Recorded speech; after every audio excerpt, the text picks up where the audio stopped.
পৃথিবীতে বহুত বহুত বাচ্চারা আছে বিভিন্ন প্রতিষ্ঠানে, কিন্ডারগার্টেনে, একাডেমিতে, বিভিন্ন স্কুলে, প্রাকে লেখাপড়া করে না?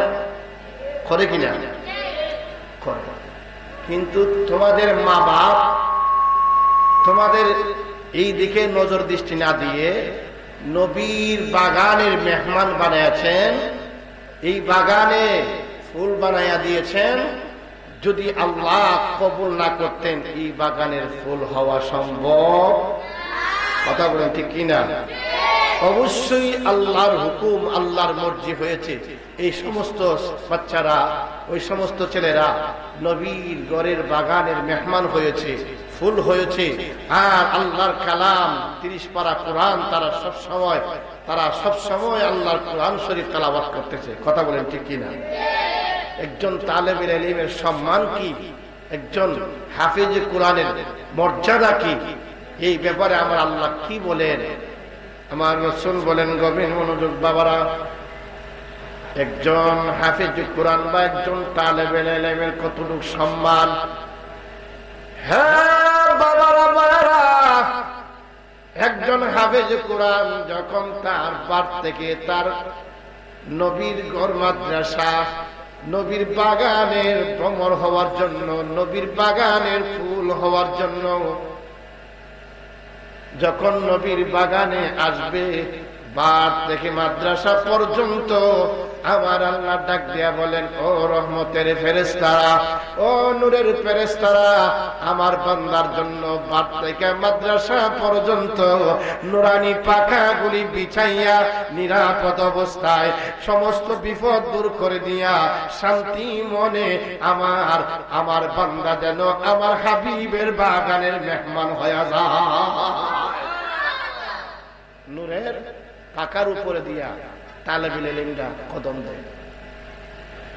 শুধু তাই নয়, আল্লাহর নবী রাসূল আরবি সরকারে দু আলম নবী ফরমান, উম্মতেরা রে, একজন তালেবেল ইলমের, একজন হাফেজ কোরআনের কেমন সম্মান, কেমন ইজ্জত রে।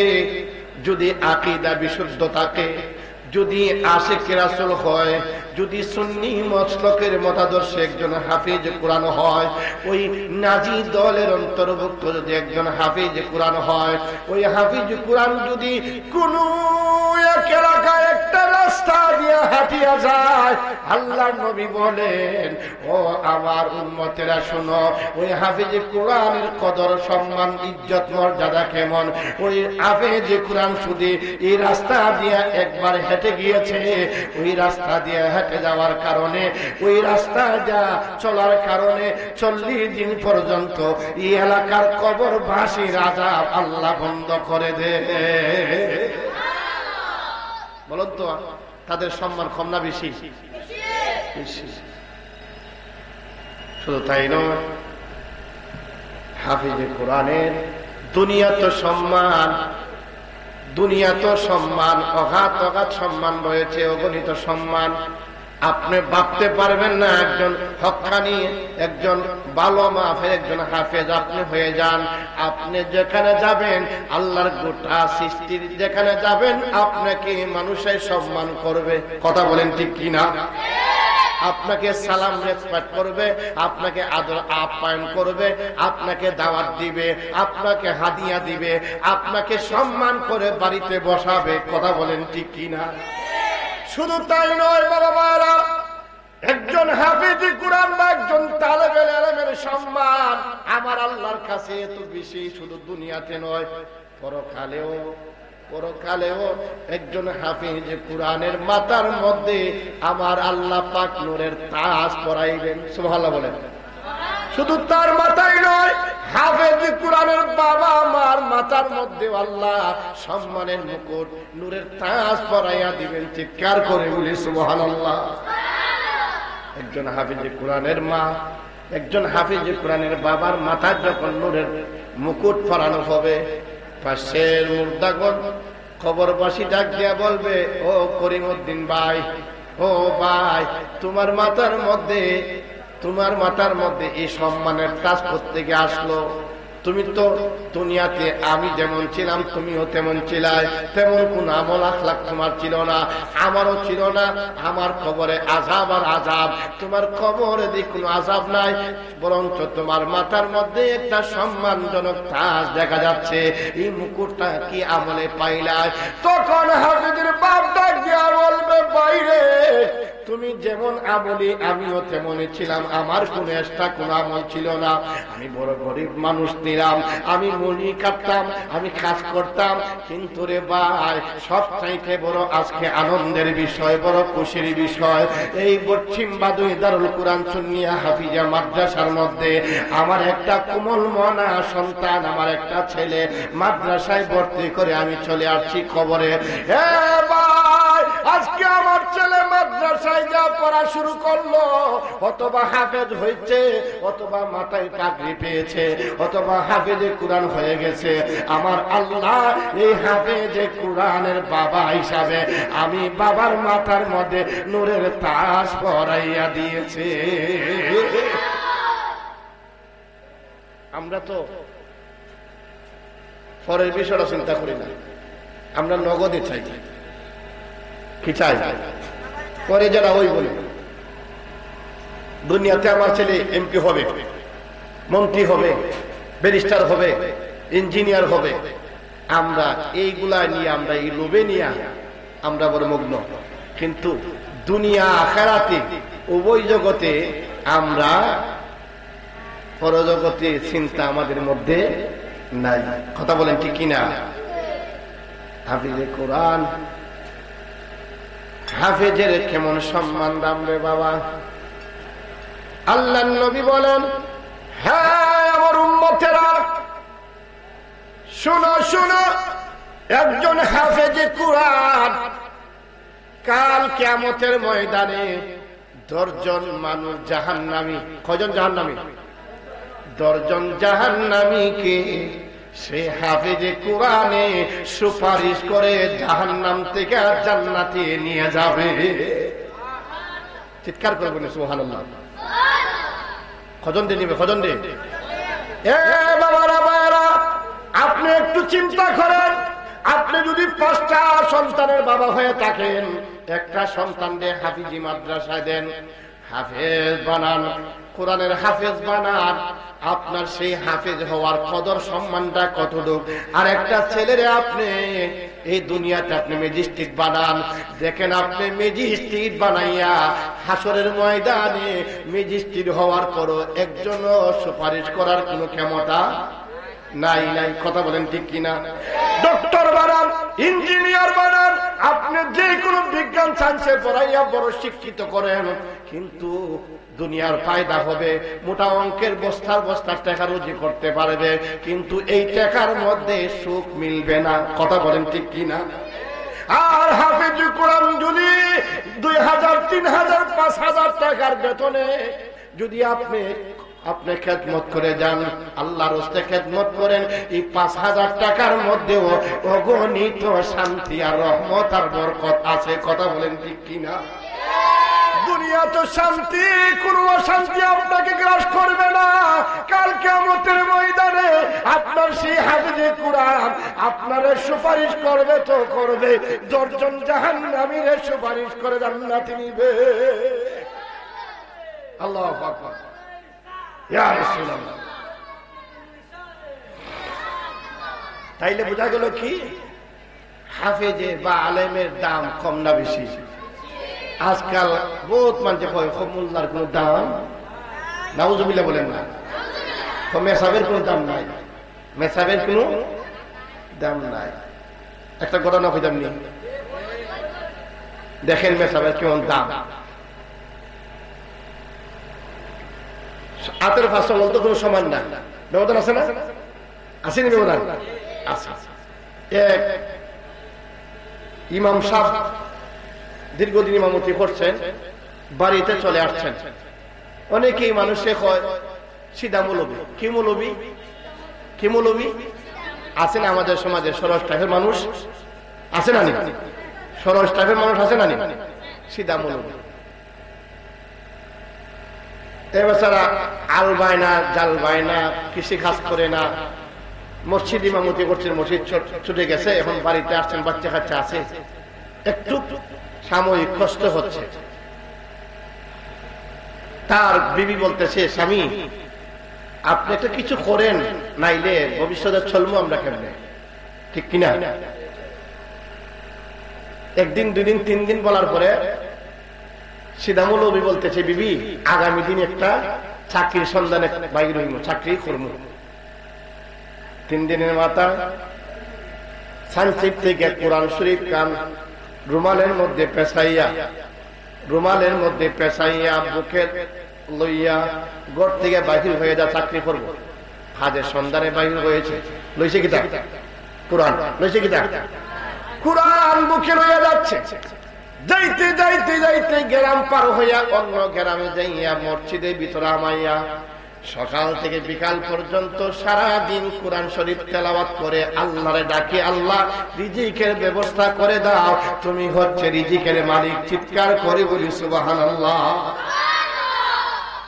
সারাদিন কইরা বিকালে বাড়িতে আসছে, বিবি বলছে সারাদিন কই আসলাম, কই খাজো আসলাম, বেতন পাইছো না? বেতন পাইছি না। পরিশ্রম করলা সারাদিন, বেতন দিল না, আগামী দিন বেতন দিবে। আগামী দিন গেলেন, হঠাৎ করে ওই এলাকার একজন বড় বাদশাওয়ালা একজন মানুষ, বড় টাকাওয়ালা পয়সাওয়ালা বাদশা, উনার অনেক মানুষ আছে, উনি মনি খাড়ায়। হঠাৎ করে ওনার পেটের মধ্যে প্রচন্ড ব্যথা, সুবহানাল্লাহ বলেন, প্রচন্ড ব্যথা। এই মুহূর্তে উনার কর্মচারীরা ডাক দিয়া বললেন, ডাক্তার আনো। বাড়িতে ডাক্তার আনলেন, ইঞ্জেকশন দিলেন ব্যথা কমার জন্য। ইঞ্জেকশন দেওয়ার পরে ব্যথা কমে, সেলান দিলেন, ব্যথা কমে না। তারপরে অনেক দামি দামি পাওয়ারফুল ওষুধ খাওয়াচ্ছেন, ব্যথা তো কমে না, ব্যথা কমে না, কমে না। শেষ পর্যন্ত ওনার হুঁশ হয়েছে। আমরা মসজিদের মধ্যে, আমার মসজিদের মধ্যে দেখে আছে একটা বেকুল্লা সিধা মৌলবী আছে, ওনারে আমার বাড়িতে নিয়ে আসো। সুবহানাল্লাহ বলে, যাই বলো আমার বাড়িতে আসার জন্য। এই মুহূর্তে উনার কাছে যখন আসছেন, উনি বলছেন না আমি যাব না, কি প্রয়োজন? আমরা সাবের পেট বেদনা, ও গ্লাস নিয়ে পানি নিয়ে আসো। একটা গ্লাস পানি আনলেন। আল্লাহওয়ালা বান্দারা, একজন নাইবে নবী, একজন আলেম, উনি এই মুহূর্তে আল্লাহর নাম নিয়ে যখন তেলাওয়াত করে ফু দিলেন পানির মধ্যে, আর বললেন বাদশা মহোদয়কে বলবেন পানিটা খাওয়ার জন্য। পানিটা নিয়ে যখন বিসমিল্লাহ বলে খাইলেন, খাওয়ার সাথে সাথে প্রচন্ড ব্যথা নিবারণ হয়ে যায়। সুবহানাল্লাহ বলে, একজন আলেমের কেমন দাম রে বাবা। ওই মুহূর্তে ডাক্তার তার ইঞ্জেকশন, স্যালাইন, ওষুধ সব শেষ হয়ে গেছে, ব্যথা কমে না, কমে না। ওই সিধা মৌলবী মানুষে ডাকে কি একটু সরস টাইপ, কি সিধা মৌলবী বিসমিল্লাহ বলে যখন আল্লাহর নাম স্মরণ করে যখন ফু দিয়া পানির মধ্যে বলছেন পানি খাওয়াও, সাথে সাথে ব্যথা ভালো হয়ে গেছে। ওই মুহূর্তে বাদশা বলতেছেন, যা ওই সিধা মৌলবীরে আমার পক্ষ থেকে 5টা টাকা আর কিছু চাল দান তার বাড়িতে দেও, তার কাছে দেও। যখন ব্যথা কমে গেছে গিয়া, এরপরে রাখো রাখো, 5 টাকা না 2 টাকা দেও আর অল্প কিছু চাল দিলাম। নিয়ত করা হয়েছে, নিয়ত করা করছে, নিয়ত করা 2 নিয়ত করছে। নিয়তে গর্মি নিলে সব বরবাদ। যখন 2 টাকার সামান্য কিছু চাল দিয়া পাঠাইছে, সাথে সাথে ব্যথা আবার শুরু হয়ে গেছে। সুবহানাল্লাহ বলো। আবার যখন ব্যথা শুরু হয়ে গেছে, আবার যখন ডাক্তার স্যালাইন, ইঞ্জেকশন, ওষুধ দিতেছে, ব্যথা কমে না। বুঝেছি ডাক্তার গুলিয়া খাওয়াইলেও আমার ব্যথা কমবে না। আমার সৈন্য সিপাহীগণ, তোমরা জলদি করে আসরে, আমি অর্ডার দিলাম এই 2 মিন্না বস্তা ভরিয়া, একটা নয়, 2টা নয়, 12টা বস্তা ভরিয়া সিধা মৌলবীর বাড়িতে গম চাল ফাটাইয়া দা। অবস্থা অবস্থা চাকরি ঘুরাইলে, যদি আল্লাহ ঘুরাইলে চাকরি চলেনি, চলে। এখন সিধা মৌলবীর কাছে গিয়া হুজুর, আমি তো নিয়ত গরমিল করছি, হুজুর গো আপনার ফানি পরে আমার বেদনা কমছে, আপনি দয়া করে একটু ফানি পরা দেন, আর আপনার এই কাইসেসটা আমি দূর করে দিছি, আমার অনেক সম্পদ আছে, আপনাকে 12 24 মন 2 মিন্না বস্তা কমন গেছে, 12 বস্তা গেলে হবে নয়, 24 মণ খাবার আপনার বাড়িতে আমার মুখ দিয়ে বাড়াই দিয়েছি। চিৎকার করে বলি সুবহানাল্লাহ।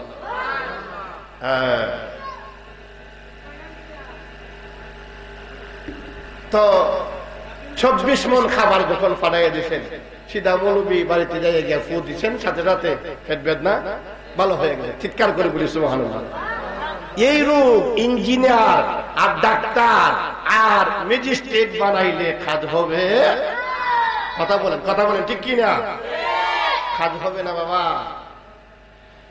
এইদিকে আলেমের পরিবার বাড়িতে যখন গিয়া দেখা যায় 24 মণ খাবার মজুদ হয়ে গেছে, তখন তো সিধা মৌলবীর বিবি হতে সর্বনাশ, আমরা সাপ তো বড় খামে। সুবহানাল্লাহ হইতেন না? সাবে আর জানুন না। এখন সাবের কাছে ক্ষমা মাসাইয়া হুজুর যখন বাড়িতে যাইতেছেন, আল্লাহ কাছে বলতেছেন, আল্লাহ আমি তো আজকে 1 দিন 2 দিন 3 দিন হয়ে গেছে আমার বিবিকে বলতেছি আগামী দিন টাকা দিব, মজুরি দিব। আজকে আমি 3 দিনের মাথায় খাইলে হাত নিয়ে আমার পরিবার বিবি বাচ্চার সামনে আমি কিলিয়ে হাজির হইব। আল্লাহ গো, আমার আর শরম পাওয়াইও না। এই মুহূর্তে দোয়া হইয়া একটা বস্তার ভিতরে বড় বড় পাথরের চাক্কা, অত বড় বড় পাথর 1 বস্তা বইয়া মুঠ বাঁধলেন। বান্ধা করে আল্লাহ তুমি হইল যা করবার করো, আমি শুধু ঢুকাই দিছি, বাকি কাজ করবাই তুমি। চিৎকার করে বলি সুবহানাল্লাহ।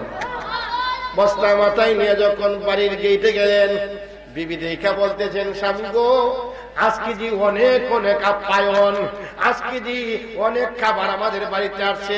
আগে আইলো মানুষ লইয়া 24 মণ, সুবহানাল্লাহ না, 24 মণ খাবার চলে আসছে। আবার আপনি বাতার মধ্যে বড় এক বোঝা নিয়ে আসতেছেন, আমার কাছে দেন। না না না, তুমি ধরিও না। বাড়িতে নিয়ে লামাইলেন, লামার পরে মুঠ খুলেন না। মুঠ খুলন যেত না, বস্তার মুখ খোলা যাইতো না, খেলে খুলতাম না। পিঠার মধ্যে কিতা কখন কইতাম না, সুবহানাল্লাহ কইতেন না? পিঠার মধ্যে কিতা এখন কইতাম না, কখন কইবাই? এসার নামাজ করো, নামাজের পরে মালিকের সঙ্গে একটা কালেকশন লাগাইয়া দাও। সুবহানাল্লাহ বলে।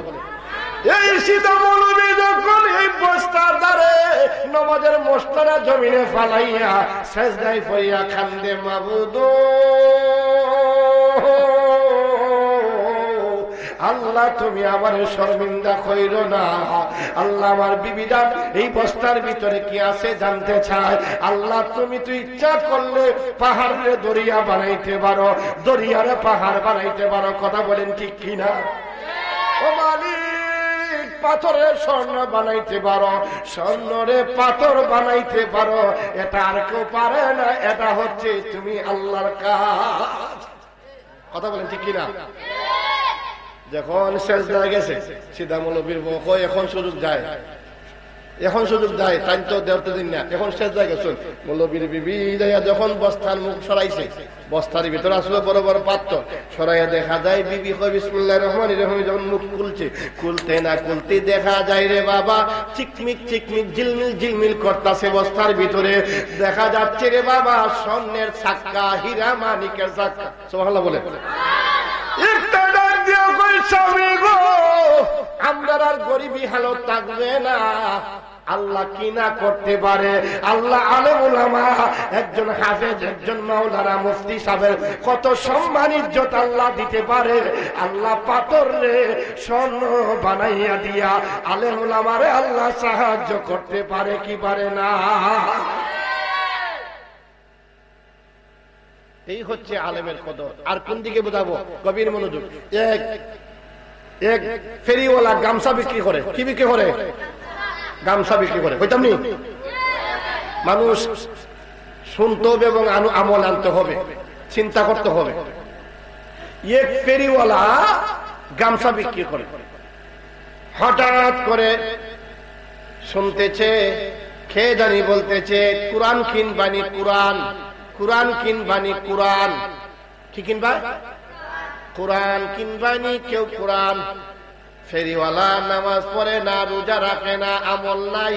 সে সকাল দিয়ে বিকাল পর্যন্ত মানুষের দাঁড়ে গামছা খাদে লইয়া গামছা বিক্রি করে। নামাজ বন্দেগী আমলের দাঁড়ি না। এমন মানুষ আছে না? আছে না? ওই মুহূর্তে তার মনটার মধ্যে একটা পরিবর্তন আইসা গেল। ওই ফেরিওয়ালা চিন্তা করলো কোরআন, যে কোরআন হচ্ছে বাল হুয়া কুরআনুম মাজিদ ফি লাওহিম মাহফুজ। সুবহানাল্লাহ। যেই কোরআনের বাড়ি লৌহে মাহফুজ, সেই কোরআন আমাদের সংবিধান, আমাদের শান্তি। সেই কোরআন অনুযায়ী আমল করলে মানুষ হবে মুক্তি পাবে, কবর হাসরে মুক্তি পাবে, জান্নাতে যাবে। কথা বলেন ঠিক কিনা? সের মধ্যে একটা পরিবর্তন আসলো, কোরআন তো আমার প্রয়োজন, আমি তো কোরআন পড়তে পারি না। গাজী গাইলেন, ও কোরআনওয়ালা ভাই, কোরআনের মূল্য কত? কোরআনের মূল্য 3 টাকা। কয় টাকা? তখন সময় কত? কয় টাকা? 3 টাকা। এখন তো 300, আর এই সময় 3 টাকা। কোরআনের মূল্য 3 টাকা। ফেরিওয়ালা পকেটে আড্ডা দেখে আছে 2 টাকা। কয় টাকা আছে? আর রয়েছে কয় টাকা? আর কয় টাকা লাগে? 1 টাকা। 1 টাকা করতে হবে। দৌড়াইয়া বাড়িতে আসছে, বাড়িতে আইসা তার আর কোনো কেউ নাই, ছেলে নাই, বউ নাই, একটা মাত্র মেয়ে। কটা মেয়ে? একটা মাত্র মেয়ে। ওই ফেরিওয়ালা বাড়িতে যাইয়া বাড়িতে সব তল্লাশি করছে, টাকা পায় না। একটা নতুন জামা টামাল, একটা নতুন জামা ছিল। ওই জামাটা এই জন্য ছিল, কোন জায়গায় বেড়ানিতে গেলে নতুন জামার প্রয়োজন আছে কি নাই? কোন জায়গায় বেড়াইতে গেলে নতুন জামা পরবে। কিন্তু কোরআনের প্রেমিক, কোরআনের পাগল, কোরআনের জন্য দেওয়ানা হইয়া নতুন জামার প্রতি আর মনোযোগী নাই। নতুন জামাটা খামার থেকে বাইর কইরা একটা দৌড় মারছে বাজার দিকে। মেয়ে ডাক দিয়ে, বা আব্বু, ও আব্বু, আপনি জামা নিয়ে কোথায় যাচ্ছেন? মারে, এই জামা নিয়ে যাচ্ছি আমি জামা বিক্রি করে আল্লাহর কোরআন কিনব। কি কিনবো? কোরআন কিনবো। মেয়ে কয়, সর্বনাশ, আমার আব্বু তো জীবনে মক্তবে পড়ে নাই, জীবনে কোরআন শরীফ পড়ে নাই, কোরআন ফইরা কোরআন আন্না কি করবেন? চিন্তা করে গেলেন। ওই মুহূর্তে ফেরিওয়ালা জামাদারে লইয়া বাজারে বিক্রি কইরা 1 টাকা বিক্রি কইরা আসলো, পরে 2 টাকা। হয়েছে কয় টাকা? 3 টাকা লইয়া কোরআনওয়ালা ব্যক্তির কাছে যায়, বলে, ভাই রে, ধরো ধরো 3টা টাকা, আমারে তোমার কোরআন শরীফটা দাও না। এই মুহূর্তে কোরআনটা লইয়া, হেদায়েত কখন কার হয় বলা যায় না রে বাবা। ওই ব্যক্তির হেদায়েত হয়ে গেছে। কোরআন শরীফ বুকে লইয়া চুমকাইছে, বুকে মাত লাগাইছে, মাথায় উপরে রাখছে, কোরআন শরীফে উল্টায় পাল্টায় চুমাইতেছে। আমরা চুমা খাই কি খাই না? কোরআন শরীফের প্রতি সম্মান, শ্রদ্ধা, ইজ্জত দেখানো শুরু করতেছেন। বাড়িতে আনছেন, আনিয়া সুন্দর করে একটা ভালো তক্তা দিয়ে মাথার উপরে কোরআনের স্থান দিলেন। সুবহানাল্লাহ বলেন। কোরআনের স্থান উপরে না নিচে? উপরে। ওই পেরিওয়ালা উপরে রাখলেন। আর সারাদিন মানুষের দ্বারে দ্বারে গামছা বিক্রি করে বিকাল বেলা বাড়িতে আইসা একটা সেকেন্ডের জন্য ঘুমায় না। ওই পেরিওয়ালা সন্ধ্যার পর থেকে ফজর পর্যন্ত কোরআনের পৃষ্ঠাটা উল্টায় আর আঙ্গুলটা এইভাবে হাঁটায়। আল্লাহকে কালাম হে, আল্লাহ কি বাতা হে, কি জানি বলছে, একমাত্র আল্লাহ জানে, আমি জানি না। এইভাবে যখন আঙ্গুল আড়ায়, এইভাবে আঙ্গুল আড়াইতেছে, করে না? আল্লাহর কালাম কি? আল্লাহর কালাম আছে, জানে আল্লাহ, আমি কিছু জানি। আড়াইতেছে, পৃষ্ঠা উল্টাইতেছে। এইভাবে যখন কোরআন শরীফ খতম হয়ে গেল, পৃষ্ঠা উল্টাইতে উল্টাইতে শেষ হয়ে যায়। শেষ হয়ে যাওয়ার সাথে সাথেই রাত্রে একটু বিছানায় শুইছে, শোয়া মাত্রই দেখা যায় মদিনার নবী ওই প্রেমিকের ঘরে হাজির হইয়া যায়। ওই প্রেমিকের সঙ্গে আজরাইল সাক্ষাৎ করতে আসছেন। আজরাইল আইসা ওই প্রেমিকের জানটা লইয়া যায়। একসানের সাথে কোরআনের ইজ্জত করার কারণে কষ্টবিহীন অবস্থায় তার মরণ হইয়া যায়। চিৎকার করে বলি সুবহানাল্লাহ।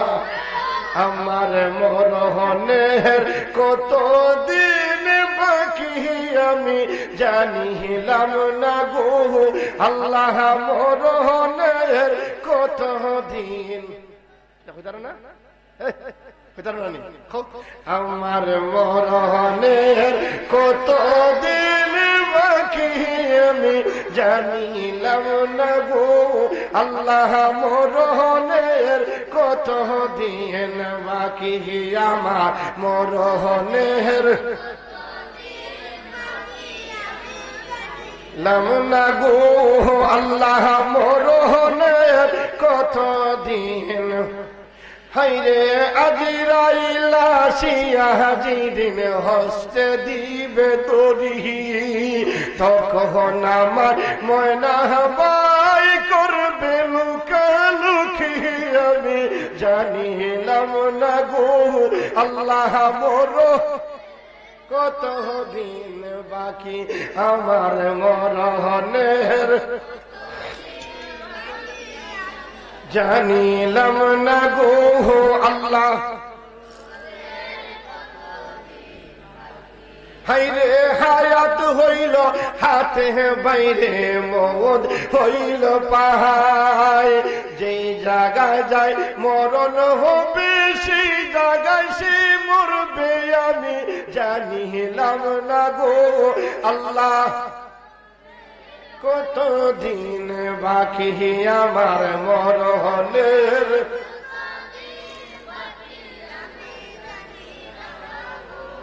আল্লাহ মরণের কত দিন সকলেই বলি মারহাবা। ওই লোকটা যখন বিছানার মধ্যে নবীর দিদার পেয়ে যখন শুয়ে গেল আজরাইল তাকে জানটা নিয়ে গেল, তার মরণ হয়ে গেল। সকালবেলা একটা মাত্র মেয়ে, তার কোনো আর সন্তান নাই, তার পরিবার নাই, মা নাই বাবা নাই। ওই মেয়েটা একদম এতিম হয়ে গেলেন।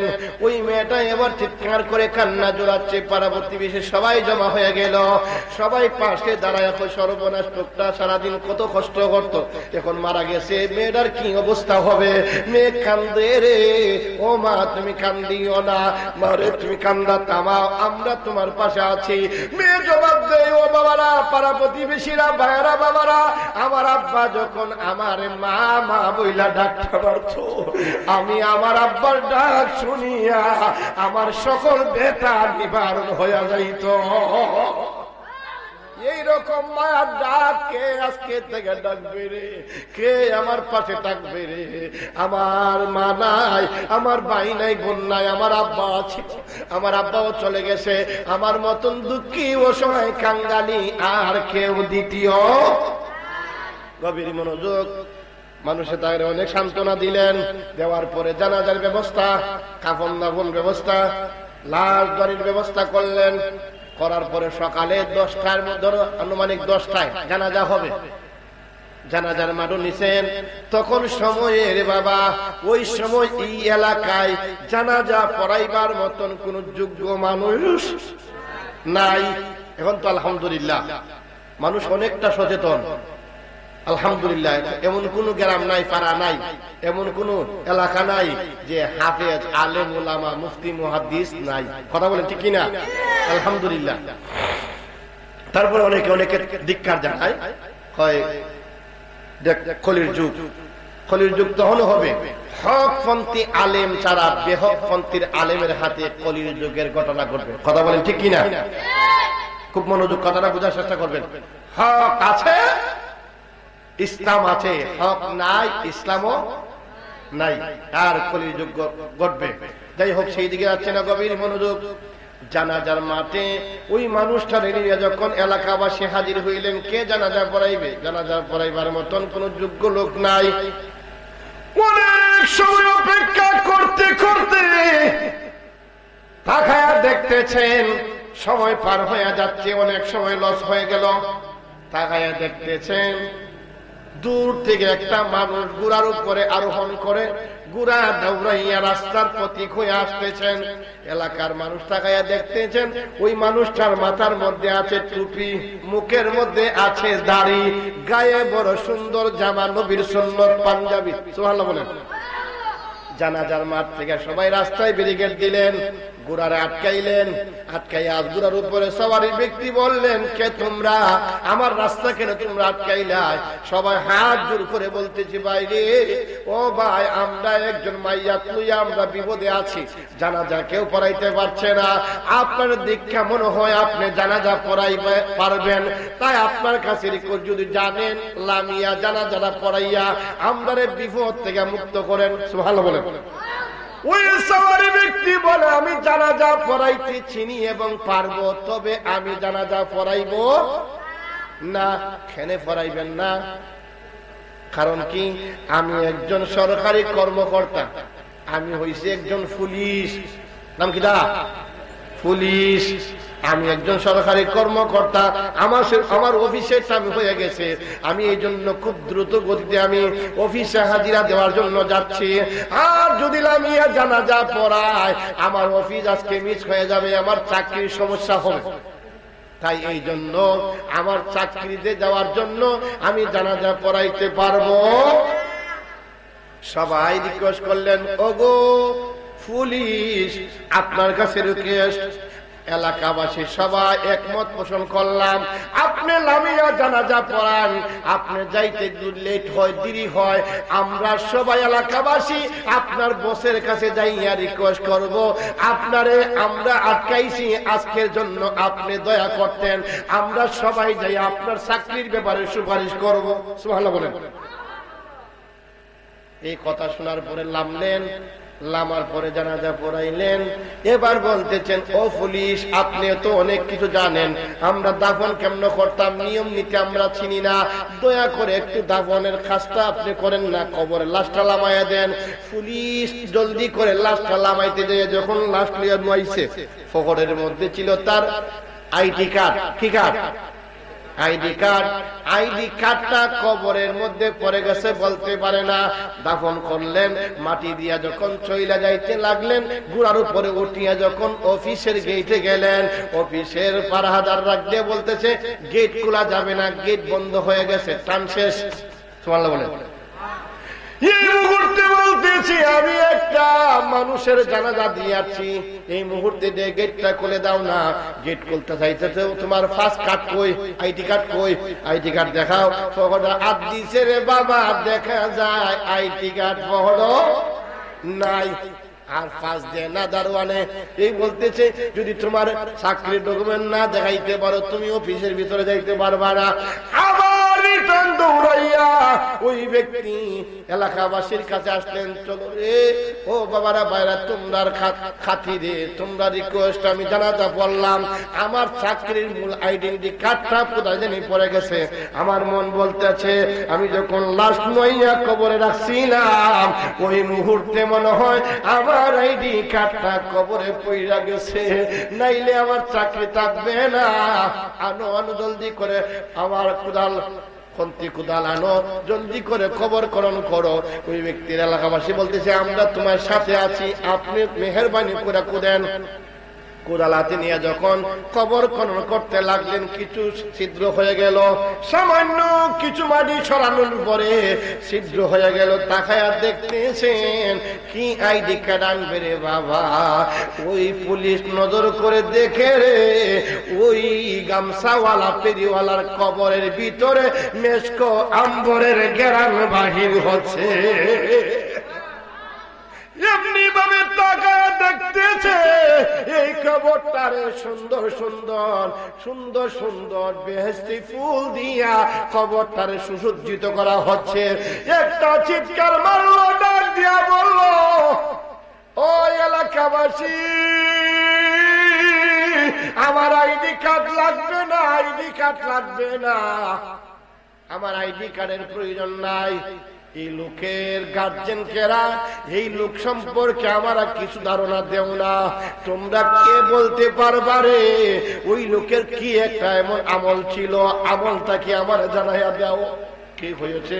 তার তো কোনো আমল ছিল না, সে তেমন কোনো আমল নাই, নামাজ রোজা পড়তো না, আমরা দেখি নাই কোনোদিন। কি হয়েছে বলল পরে, তার একান্ত মানুষ কে আছে? তার একটা মাত্র মেয়ে, তার তো কোনো আর কেউ নাই। মেয়ের কাছে গেলেন, পুলিশ ডাক দিয়া দরজাতে লক করলেন, ডাক দিলেন, মা কে গো তুমি? ঘর থেকে জবাব দিতেছে, মেয়ে কে আপনি? মা আমি আর কেউ না, আমি পুলিশ। পুলিশ? আমার দরজা কেনে? মারে তোমার বাবা মারা গেছিল, তোমার বাবার জানাজা আমি পড়াইছি। মারে আমি একটা সাক্ষী নেওয়ার জন্য আসছি রে মা, তোমার বাবা সম্পর্কে। কি সাক্ষী? তুমি বলো রে মা, তোমার বাবা এমন কি গোপনীয় আমল করছে রে বা? কি এমন আমল করছে যে আমলে আমারে মুগ্ধ কইরা বালাইছে? তুমি বলতে পারবা? মা বলতেছে, পুলিশ আমার বাবা তেমন কোন শিক্ষা দীক্ষা নাই, তেমন কোন লেখাপড়া নাই, তেমন কোন আমলও নাই, সারাদিন গামছা বিক্রি করতেন। মরার এক সপ্তাহ আগে আমার বাবা কোরআন কিনিয়া বাড়িতে আনছে, আর সন্ধ্যার সময় কোরআন শরীফটার উপর দিকে লামায়া চুমো খাইয়া আল্লাহরে জানি কি জানি ডাকতেন। আল্লাহকে কালাম হয়, আল্লাহ কালাম হে বাতা হয়, আল্লাহ কি কালামে কি বাতাইছে এইভাবে আঙ্গুল আদাইতো আর আল্লাহর কালাম আঙ্গুলে আদাইয়া লাইনে লাইনে আদাইয়া পৃষ্ঠা পৃষ্ঠা উল্টাইতো। একটা একটা করে আমরা যেভাবে কোরআন পড়ি খতম করি পৃষ্ঠা উল্টাই, এইভাবে এই ফেরিওয়ালা কোরআনের পৃষ্ঠা উল্টাইয়া 30 পারা কোরআন এক সপ্তাহে খতম করেছে। মেয়েরা সাক্ষী দেয়, পুলিশ আমার বাবার লেখা পড়া নাই, কোনদিন আলিফ বা তা কলমা বক্তব্যে যা পড়ে নাই, আমার বাবা কোরআন শরীফ পড়তে জানে নাই, কিন্তু কোরআনের প্রতি এত অগাধ বিশ্বাস, এত অগাধ ভালোবাসা জন্মাইছে, আঙ্গুল আদাইয়া চোখের পানি চাইরা বুক বসাইতো। এই কোরআনের প্রতি এই মহব্বত দেখার কারণে আমার আল্লাহ বোধহয় আমার আব্বারে মায়া পছন্দ করছে। সুবহানাল্লাহ বলে। এই বলি একটা ডাক দিয়ে কই, এলাকাবাসী রে, একটা সাধারণ পর্যায়ে মানুষ যদি কোরআনের প্রতি এত অগাধ মহব্বত দেখানোর কারণে, কোরআনের সম্মান করার কারণে আল্লাহ তার কবরে সম্মান দেখাইছেন, কবরের আযাব বন্ধ করে দিয়েছেন। কোরআনের আঙ্গুল আদানোর কারণে এই কবরে যদি ফুলের বাগান সাজানো হইয়া যায়, এই কবরে মেশকো আম্বরের গ্রাম বাগির হইয়া যায়, তাহলে একটা সত্যিকার কোরআন পড়নেওয়ালার কবরে আমার আল্লাহ কেমন সম্মান দিবে? কোরআন প্রেমিকদের দাম কম না বেশি? আল্লাহ একজন হাসরের মাঠে একজন হাফেজে কোরআন ডাক দিবেন, বলবেন, ও হাফেজে কোরআন তুমি 30 পারা কোরআন তোমার সিনার মধ্যে রাখছো? জি হ্যাঁ। তুমি শুরু করো, বিসমিল্লাহ থেকে শুরু করবা। 6666 আয়াত। কত আয়াত? 6666 আয়াত। এক একটা আয়াত পড়তে থাকবায় আল্লাহ এক একটা মাকাম বাড়াইয়া দিবেন, উপরে উঠাইবেন। কেউ তাফসীরকাররা লেখছেন, একটা আয়াত পড়বেন একটা লা উঠাইয়া দিবেন, আরেকটা আয়াত পড়বেন একটা লা উঠবো। এইভাবে তেলাওয়াত শুরু করব। হাফেজ কোরআনরা হাসরের মাঠে এক একটা আয়াত পড়ার পরে এক একটা লা জান্নাতের উপরে আমার আল্লাহ 6666 তালা ঊর্ধ্বে হাফেজ কোরআনের অবস্থান বানাইয়া দিবে। হাফেজে কোরআনের দাম কম, হাফেজের দাম কম, মোল্লা মেসাবের দাম কম। চিন্তা করে দেখো, মইরা দেখো না কত দানে কত সাল। আর যদি বাঁচতে চাও, 3টা ছেলে আছে, 5টা ছেলে আছে, 4টা ছেলে আছে, 2টা ছেলে আছে, একটা অন্তরকুলের নিয়ত করে একটা ছেলেদের মাদ্রাসা বানাও, তাহলে বুঝবাই তোমার কিছু রেহাই আছে। কথা বলেন ঠিক কিনা? আর নাইলে গাড়ে গাড়ে দরা তো আছে, ওই এই দরার থেকে বাঁচার কোন রাস্তা নাই। আর শাস্তি, আর শাস্তি ছাড়া কোনো গতি নাই। যদি বাঁচতে চাও উসিলা তালাশ করতে হবে। একটা সন্তানকে আপনি যখন মারা যাবেন, হে বাবা হে মা, আপনি যখন মারা যাবেন আমলের দরজা বন্ধ হয়ে যাবে। 3টা জিনিসের আমল আপনার কবরে কিয়ামত পর্যন্ত যাইতে থাকবে। চিৎকার করে বলি সুবহানাল্লাহ। এর মধ্যে 1 নম্বর আপনার একটা নেক সন্তান। কি সন্তান? নেক সন্তান। আপনি আলেম বানান, মুফতি বানান, মুহাদ্দিস বানান, হাফেজ কোরআন বানান, আপনি একজন শাইখুল হাদিস বানান, আপনার নসিব বালা, আপনার গর্ব বালা, আপনার কুল বালা, আপনার তকদির বালা। কারণ আপনি একজন হাফেজ কোরআন বা একজন আলেমের বাবা হয়েছেন। আপনি বুঝবেন হাসরের ময়দানে কবর লামিয়ে দেখেন আপনার জন্য শুধু সম্মান আর সম্মান, ফুলের তোড়া আপনাকে সম্মান দিয়ে মাথার মধ্যে নূরের তাজ পরাইবে ফেরেশতারা। চিৎকার করে বলি সুবহানাল্লাহ। এই সম্মান হাফেজ আলেম উলামার বাবা ছাড়া আর কেউ পাবে না। তো হাজিরিন, আমরা অনেকেই মাদ্রাসা ছাত্রদেরকে অবজ্ঞা করি। আমরা অনেকে কই লিল্লাহ খায়া তারা লেখাপড়া করে, এরপরে এরার কোনো কি নাই, সম্মান নাই এরার। আর এই গোটা সারা বাংলাদেশে 111টা না কটা রাষ্ট্র দেয় ওই যে হাফেজ তাকলিম না আছে না, ওই যে প্রতিযোগিতা নাম কিটা, সে 111টা রাষ্ট্রের মধ্যে জয়লাভ করেছে, আলহামদুলিল্লাহ বলি। কিন্তু এইরকম রেকর্ড তো আর কোন সেক্টর থেকে হয় নাই, কথা বলেন, আর কোন সেক্টর থেকে হয় নাই। তাহলে আপনি আলেম রে হাফেজ কোরআন রে আপনি ছোট নজরে দেখবেন কেন? সবচাইতে বড় নজরে দেখবেন একজন আলেমকে, কথা বলেন ঠিক কিনা? কারণ আলেম আপনি জন্মলগ্ন থেকে আপনার আলেম লাগে। আপনার জন্ম হইলেই খানে আজান দিতে হয়, আলেমের প্রয়োজন হয়, অথবা নাম রাখবার সময় আপনার আলেমের প্রয়োজন হয়, আপনার মা বাবার বিয়ের সময় হাফেজ আলেমের প্রয়োজন হয়, আপনি আকিকার সময় আলেমের প্রয়োজন হয়, আপনি মারা গেলে আপনার আলেমের প্রয়োজন হয়, আলেম আপনাকে জানাজা পরে কবরে শোয়াইতে হয়, কথা বলি ঠিক কিনা? আলেম ওলামারে আপনারা অত ছোট নজরে দেখার কারণটা কি? এটার কারণ হচ্ছে নিজের কপালে নিজে কুরআন মানা। আলেম হচ্ছে নাইবে নবী, আলেম হচ্ছে ওয়ারাসাতুল আম্বিয়া, হাফিজ কোরআন, তারা তালিবে ইলম, তারা হচ্ছে জান্নাতি বাগানের ফুল, কথা বলেন ঠিক কিনা? তো হাজিরিন, আমরা সব সময় খেয়াল রাখবো আমরা যেন তাদেরকে আমরা অন্তর দ্বারা ভালোবাসি।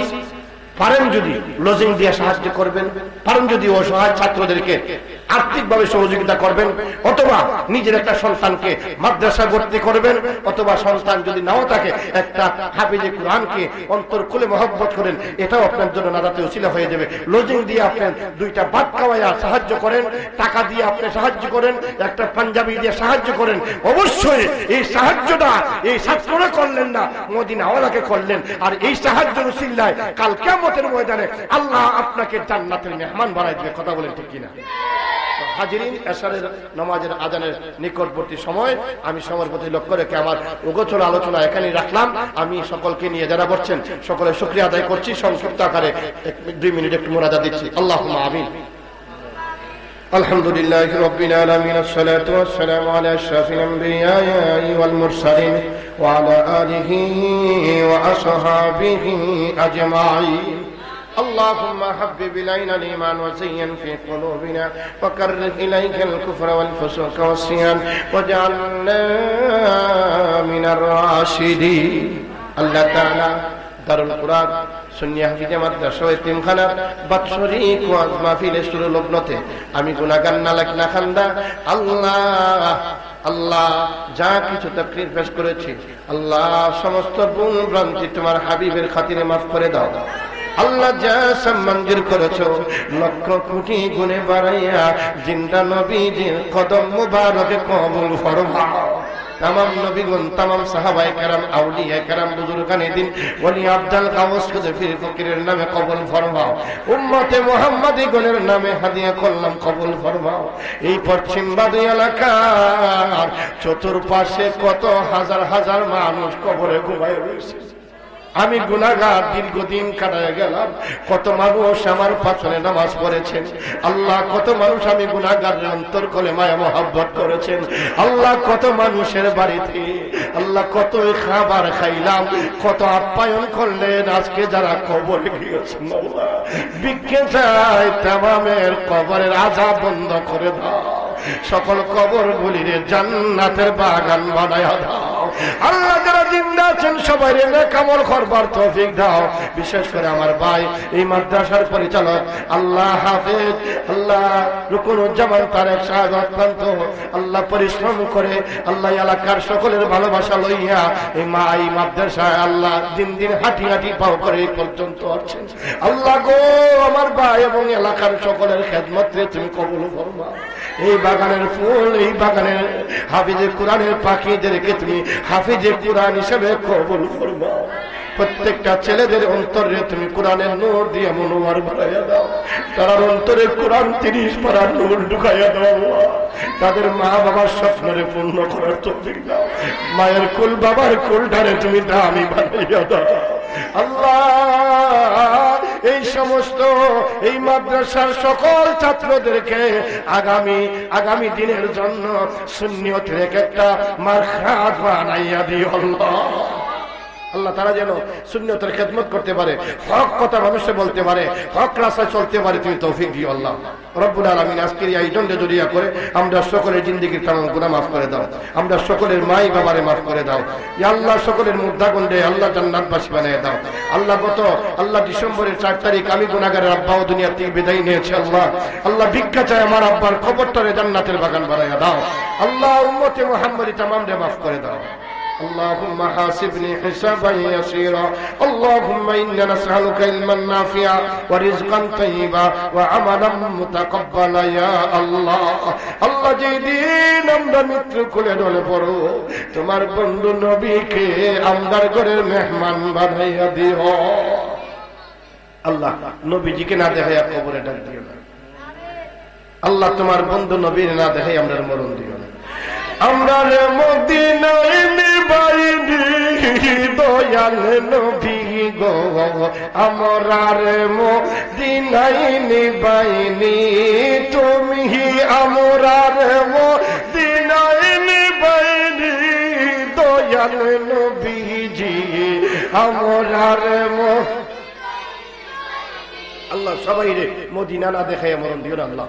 আল্লাহ মদিনার নবীজির দিদার নসিব করে দাও। মরণের সময় আমরা দিলে জবানে ঈমানি কলমা পড়াইয়া লা ইলাহা ইল্লাল্লাহু মুহাম্মাদুর রাসূলুল্লাহ।